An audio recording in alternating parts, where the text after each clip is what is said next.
우리나라 사법부, 다시 한번 말씀드릴 필요가 있을 것 같습니다. 우리나라 사법부의 신뢰, 정말 부끄러울 정도입니다. 사법부의 수치가 이 정도일 줄은 몰랐습니다. 조희대 대법원장과 그 덜러리가 된 9명의 대법관들, 이것은 명백한 국민을 기반한 사법농단입니다. 그 내용을 하나씩 다시 한번 살펴보겠습니다. 우리나라 대법원의 수준이 생각보다도 훨씬 낫다는 것이 이번에 이 불성시 기록 검토 논란을 의식한 재판관 5명이 낸 보충 의견에 고스란히 나타나 있습니다. 이 보충 의견을 낸 5명의 대법관들 잘 보셔둘 필요가 있습니다. 서경환, 신숙희, 박영재, 이수견, 마용주, 이 사람들은 말이 대법관이지만 그 수준을 보면 형편없습니다. 제가 그걸 하나씩 말씀드리겠습니다. 조희대 대법원장 문제 맞습니다. 근데 더 기가 막힌 건 그 들러리가 된 사법 정의를 짓밟은 9명의 대법관들도 똑같이 문제가 있고요. 이들 중 5명의 이 대법관들 보충 의견을 낸 그 보충 의견서를 보면 한심한 수준이라는 것이 이미 언론을 통해 분석이 됐습니다만 자세히 보시면 일반인들도 뭐가 잘못됐는지 알 수 있을 정도로 허접한 내용입니다. 하나씩 한번 보겠습니다.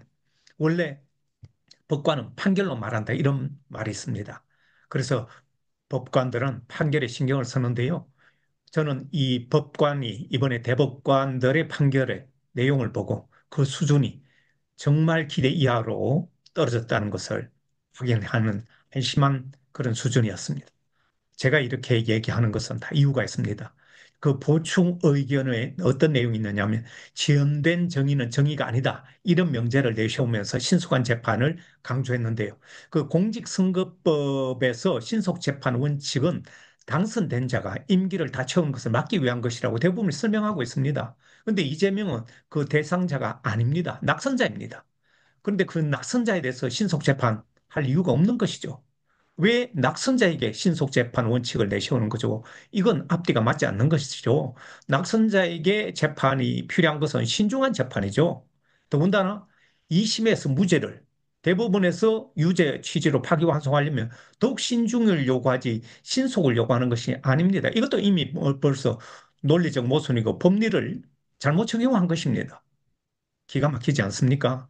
사례도 아주 부적절해요. 미국 사례를 인용했습니다. 그 내용을 보면 2000년에 미국에서 있었는데 그 당시 부시와 고어가 플로리다 재검표 중단 사례가 있었는데요. 그건 선거가 끝난 뒤에 결과를 확정하는 과정에서 문제가 있었고 이 재판 역시 미국에서는 가장 부패한 정치 판결이라고 매우 욕먹던 그런 사례를 끌고 왔는데요. 그런데 대한민국 대법원의 한 짓은 보면 선거 전에 유력 후보를 제거해버린 시도였습니다. 전혀 사례가 다릅니다. 선거 전에 유력 후보의 후보권을 박탈해버렸던 그런 사례하고 미국에서 이 검표 과정에서 있었던 중단 사례하고는 전혀 내용이 다른 것입니다.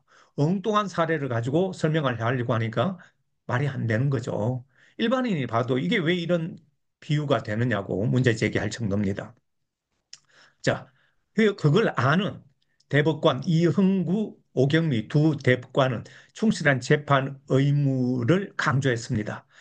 재판의 신속은 권리 구제의 신속을 위한 수단이지 그 자체가 목적이 아니다. 이런 주장을 하면서 신속한 재판이 지나쳐서 충실한 재판의 이념이 무너지거나 충실한 재판을 너무 강조해서 재판의 신속성이 저해되는 경우 모두 법원과 재판의 공정성에 대한 국민의 신뢰를 유지하기 어렵다. 이 정확하게 지적을 했습니다. 동료 대법관 2명의 소수 의견이 9명의 그런 멍청한 의견을 압도하지 못해서 수에 밀린 것이죠. 자, 동료 지적을 이 사람들은 받아들이지 않았습니다. 그것은 대법원이 사법부 대선 개입을 스스로 불러들인 것입니다. 미국에서는 트럼프에 대한 선고를 대선 이후로 연기했습니다. 왜냐하면 정치적 개입이라는 의심을 피하기 위해서 그렇게 연기했는데 이런 것은 본받지 못하고 한국 대법원은 대선 앞두고 오히려 유력 야당 후보 재판을 속전속결로 처리하려고 했습니다. 그러니까 모든 국민들이 왜 이런 식으로 하느냐고 문제를 제기하는 것 아닙니까? 그러니까 이건 정치 판사들이라고 비판받는 것입니다. 반대 의견 낸 2명의 대법관만이 제대로 말을 했습니다. 선택적 기소에 법원이 편성하는 건 정의가 아니다. 말하자면 검찰의 그런 선택적 기소에 법원이 놀아나면 이거는 정의가 아니라는 지적을 대법원 두 명이, 판사 두 명이 얘기했지만 10명이 그것을 부정한 것이죠. 그러니까 사법부가 대선 개입을 자초했다는 비판을 받는 것입니다. 판사의 탈을 쓴 정치 권력자들이라는 비판이 나오고 있습니다. 이번 판결은 내용도 부실했고 절차도 졸속적이고 무엇보다도 내용이 국민을 무시하는 것이었습니다. 세 쪽짜리 허접한 보충 의견으로 국민을 설득할 수 있을 거라 생각했다면 이거는 국민을 너무 얕본 것입니다. 오죽하면 법원에 노조가 나서서 조의대는 사퇴하라고 저렇게 들고 일어나겠습니까? 사법이 민주주의를 뚫고 들어와서 국민의 선택을 가로막으려 한 실패한 사법 쿠데타입니다. 이번 사건은 이 대법원이 이대로는 도저히 안 된다는 것을 스스로 드러낸 그런 실패한 사법 쿠데타입니다. 네. 조 대법원장이 취임한 뒤에 더 느려진 재판 속도입니다. 2024년 대법원 선거 재판 평균 처리일은 92일입니다. 그런데 이재명 사건만 36일입니다. 왜 낙선자에게 저렇게 신속한 재판을 해야 했을까요? 보충 의견은 모순투성이었고 대법원의 허접한 수준을 그대로 드러냈습니다. 이 5명의 보충 의견을 낸 대법관들, 이 정도 판결은 국민 능욕하고 국민을 무시한 것입니다. 이러고도 당신이 대법관이냐? 이것은 제가 하는 말이 아니고 부장 판사들이 이미 공개적으로 문제를 제기한 이야기입니다. 판결 대신 저급한 정치란 대법관들 9명에게 어떤 형들이 필요하겠습니까? 우리 국민은 이 사람들을 그냥 둬서는 안 됩니다. 이들에게 일단 상식 논술 공부부터 다시 하라고 이런 얘기를 해야 될 것입니다.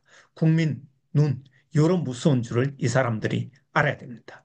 대법관 되니까 구름 위에 떠 있는 것처럼 국민을 무시하는 일이 종종 벌어지고 있습니다. 이런 사람들을 대법관으로 둔 우리 사법부는 저는 불행하고 그래서 사법 신뢰도가 이렇게 낮은 것입니다. 오늘 여기까지 하겠습니다.